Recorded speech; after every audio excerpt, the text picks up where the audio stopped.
You and your wife, Carol, do you have an involvement with the Jewish community? Very much so. I was always involved with collecting money in my businesses as a kid. Right. Always. I sold ads for my school newspaper and was really good at making sure people paid them. So I was always wanting to do something involved with fundraising, and my first encounter 30 years ago was with a gentleman named Nate Levine, who brought me into the Jewish National Fund board, and I would sell trees on Sundays. And I think that was something that started me with philanthropy, mostly to do with direct mail, because that's what I really loved and studied at school for annual campaigns. So fast forward, I've been annual campaign chair of the Federation for 3 years. I've been annual campaign development director for the JCC when I served on the executive committee, for the day schools, Levine Academy, and for Yavna Academy, for my synagogue, Beth Torah. There is nothing like a pledge, nothing in the world. There is nothing that we hedge more than anything like your pledge. So I've always been very passionate about helping others have the mitzvah of giving. My wife, past president of the Yavna Academy, very smart, brilliant with financial oriented services, has always been involved much with the day schools through our children. And she also serves with Federation as well. Mark, 1958, Glencoe, Long Island. Let's go back. Tell me about life when you were a little kid. Well, I grew up like most kids out of the scene from the Wonder Years. I was probably Kevin Arnold. So that is what my life was like. It was, my mother was a public school teacher. My father owned a liquor store in the Bronx. That was what my grandfather's business was, my mother's side. So we went every week to the Bronx to see our grandparents.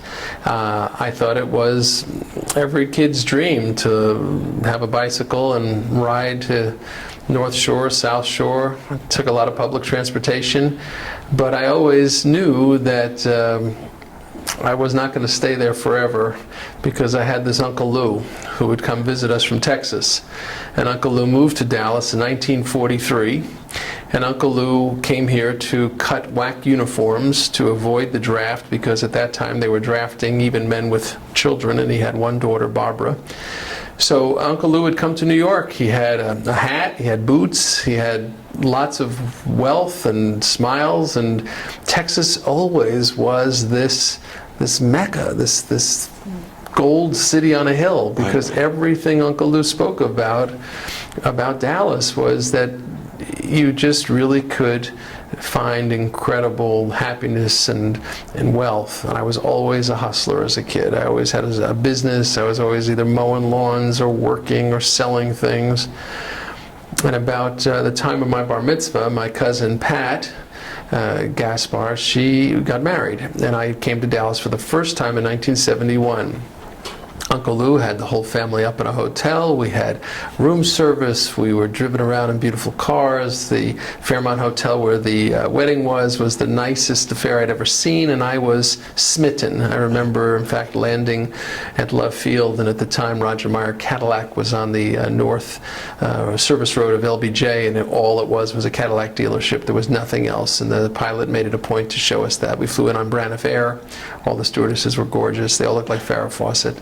I was smitten. There was no question that as soon as I finished up whatever it was that I was still to do, I would move to Dallas. Now, did your parents know this? Was your plan? My parents had an opportunity to move to Texas, because Uncle Lou wanted everybody to move to Texas in the 60s, but my mother was, I think, recently tenured as a school teacher, and it was a big decision for her to give up that New York State teachers benefit plan, so they stayed, and they still live in Long Island. Now, you moved when you were young to Hicksville, New York. Well, I grew up in Hicksville. That's the only place I ever lived. I was just born in Glen Cove. The hospital was a couple of towns away. Were you involved in any sports activities, growing up in New York? Sure, I played tennis for my high school tennis team, and that was pretty much my sports Did you activities. ever make it to a U.S. Open out there in New York? No, I never been to the U.S. Open. It's on the Okay. bucket list. Okay. Now, where'd you go to college? I went to school at Northeastern University in Boston. It was a 5-year cooperative education plan. Always had my own business. When I was in high school, I worked at a sneaker store, and on weekends I would take some of the sneakers and go to a flea market with my mother's station wagon, slept in the car all night so I'd get a good spot, and I was pretty successful as a high schooler with my own small business. When I was at the flea market, I met a young man who sold backgammon sets. He was graduating from Boston University, and he said he needed someone to take over his street corners when school opened to sell backgammon sets. So I loaded up not only my clothes, but lots of backgammon sets, and went to college in the fall of '76 and sold backgammon sets outside of most of the colleges and universities, sold a lot of the bookstores, backgammon, and then in the summer of my third year at college, I took my unair-conditioned Chevy Nova and headed to Dallas to visit my Uncle Lou and sell backgammon sets along the way to every store. I went to UT and got an account there, and really immediately was embraced by the friendliness of Dallas. At the time I was a marathon runner, and I went every day to White Rock Lake, and the men and women that I met there were the most welcoming, wonderful people that still to this day are like family.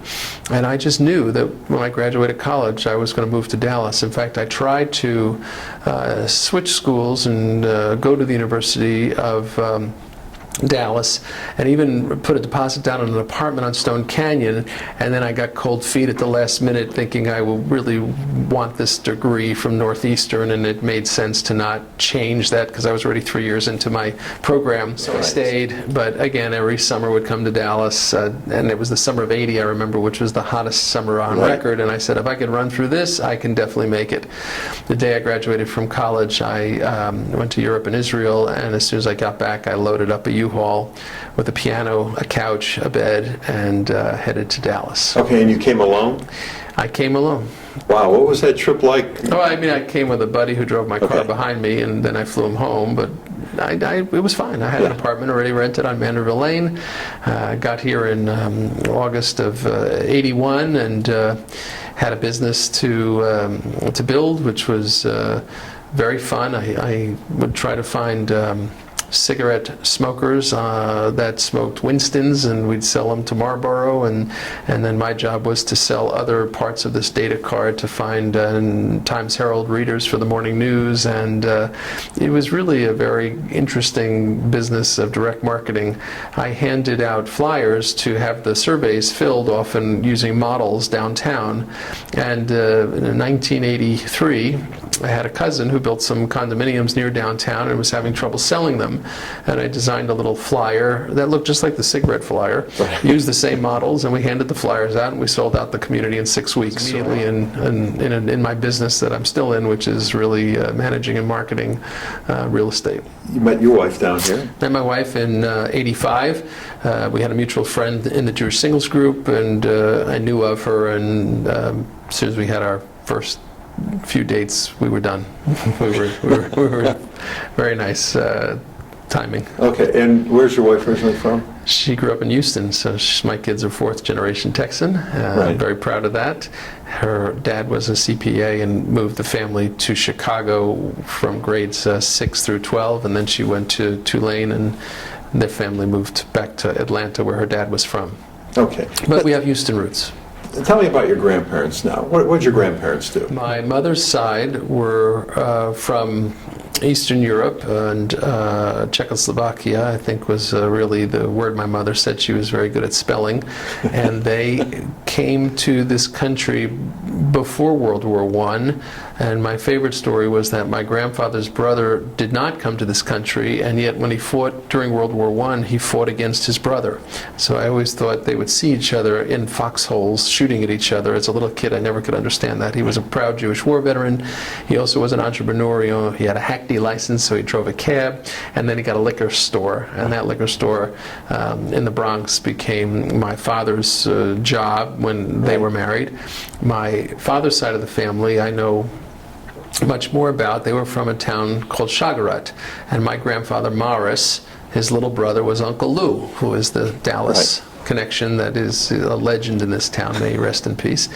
And my grandparents fell in love in the little shul in their shtetl in southern Ukraine called Shagarat.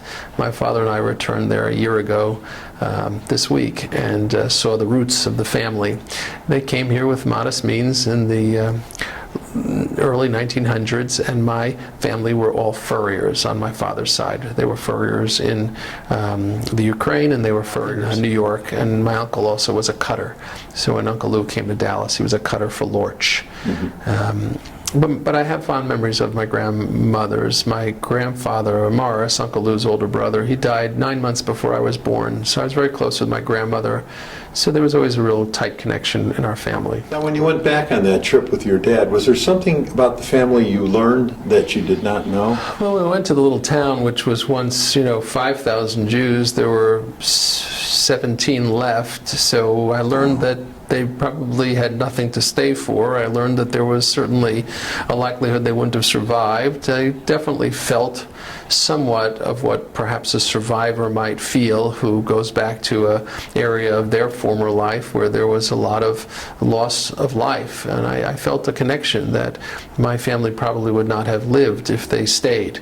It didn't make me, anywhere near as important as the wonderful survivors that this community has, but I felt like I connected my roots. And my dad and I were very happy to be able to find the synagogue that his parents, my grandparents, met at when he was 16 and sang at Kol Nidra. Now, did you have a culture shock, sort of, when you came to Dallas? I know you were excited about coming, but you're leaving New York. That was a great question. I don't think there was any culture shock because I knew everything that I was told from my uncle about how wonderful the people were, how beautiful the girls were, how lucrative any business would be, and I just trusted every person that I met, and I've yet to ever regret that. People were really as kind and as honest and as forthcoming and helpful as Uncle Lou expressed. There was no culture shock. I felt like I had found paradise here. Now, your kids, born in Texas, did they know of their moms and your roots?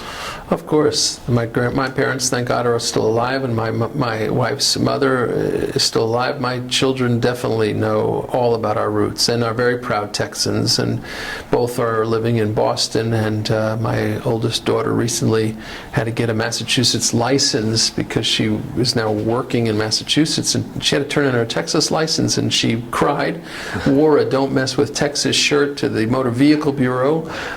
It's a big deal for our kids to not live in Texas, but at this point in their lives, whether it be through their education or their first jobs in their career, they're not yet ready to come home. What was the happiest time in your life? I love celebrating events that my children and my wife all share, so it could be certainly any musical performance the kids sang at when they were little, dance recitals for my oldest daughter, theater shows for my youngest daughter here at the JCC. It's really the bar mitzvahs. I like family events and seeing the kids succeed. In your lifetime, there's been so many momentous occasions. Of course, the Kennedy assassination, the first moon landing in '69. Something good, of course, there. Tragedy of 9/11. Was there something on the national scene that really stood out in your mind that made you sit up and take notice of? I remember where I was during the O.J. verdict at my office with the TV there, and that was certainly a memory of recent. I do remember in college when there were hostages in Iran and Carter turning it over to Reagan. I remember that very clearly in 1980, and I do remember mostly events that caused people to rebel, and I'm very happy here when those things happen.